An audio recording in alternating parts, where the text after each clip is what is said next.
Good day to all. I am Dr. Santosh S. Pawar, Government Vidarbha Institute of Science and Humanities, Amravati. We are attending e-conference on Sustainable Development, a Biological and Socio-Economical Perspective. As a member of Joint Organizing Secretary, I am going to talk on role of microfinal diversity for conservation of soil fertility. Biodiversity is the variety of life. It includes different plants, animals, microorganisms, and macroorganisms. Biodiversity and soil are strongly linked to each other in terms of habits and habitat of organism. Soil is the medium for variety of organisms and interact closely with the wider biosphere. Biological activity is a primary factor in the physical and chemical formation of soil. Soil provides a vital habitat for microbes including bacteria and fungi, microfauna such as protozoa and nematodes, mesofauna such as microarthropods and macrofauna such as earthworm, termites and millipedes. The earthworm is the most valuable and potentially most identifiable macrofauna in the soil. In agriculture soil, the earthworm classified into three ectophysiological categories: epigeic, endozoic, anesic, according to their morphological and ecological role in the soil. Epigeic are small pigmented earthworms that rarely burrow in the soil and live in the litter layer, feeding on decaying organic matter. These species are common in forested areas but are rarely found in agriculture feed because of inadequate residue cover and surface moisture. The endozoic species are the most abundant earthworm in agriculture feeds and rarely found at the surface of the soil. The anesic is well known night crawler. This large pigmented species creates one or two vertical burrows and feed nocturnally by pulling vegetation from the soil surface into its burrow. Earthworm population depends on both physical and chemical properties of the soil, such as soil temperature, moisture, pH, salt, aeration, and texture, as well as available of food. One of the most important environmental factor is pH, but earthworm varies in their preference. Most earthworm favor neutral to slightly acidic soil. Charles Darwin stated that a 1 acre land contains as many as 50,000 earthworms. In general, the better the soil, the rich in earthworm population. The population of earthworm is affected by the use of chemical fertilizers like DDT, sulfur, lead, arsenic, etc. The modern technology was developed for the cultivation of the land. Pesticides have been one of the major components of modern agriculture.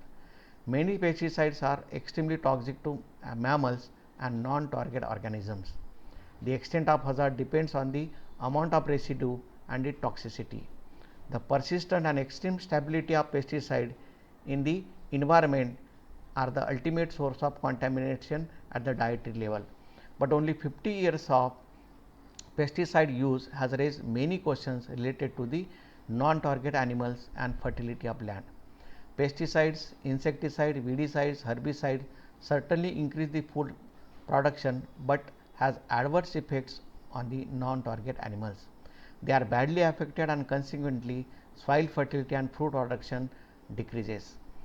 Component of soil play an important role in the maintenance of soil productivity and improving physical condition of soil for sustainable and better plant growth. Earthworm are a farmer's friend. Reduction in the number of earthworm has a detrimental effects on both the physical and chemical properties of the soil.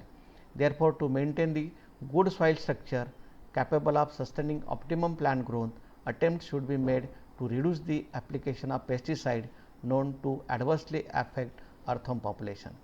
Earthworm benefit the soil in number of ways, primarily their physical and chemical effects of costs and burrows.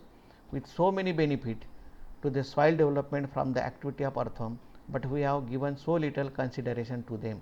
Additionally, people are often unaware of the detrimental effects of various pesticides on earthworm. Although the earthworm are useful for the conservation of soil, as a matter of fact, the farmers while making the choice of pesticide should be sensible enough so that they would not cause any kind of harm to these animals. As per the available information, the acute effects of various pesticides on earthworm distribution and abundance have been the topic of very little research in this country. Even less is known about pesticide chronic effects on earthworm.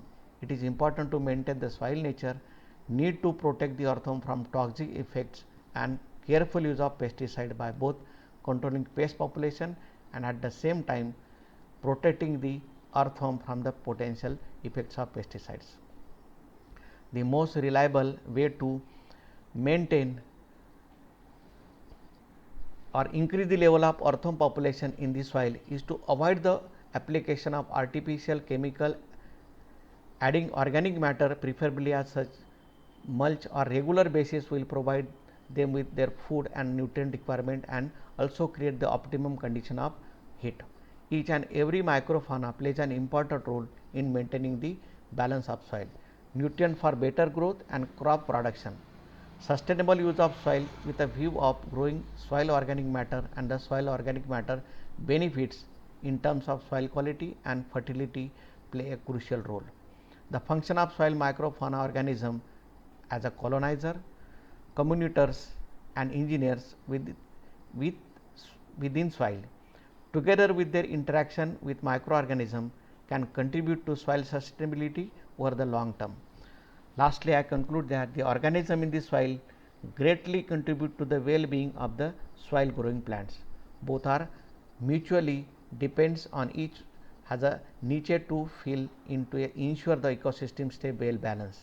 Every type of organism in the soil plays a role in keeping the soil a vibrant ecosystem worthy of our attention.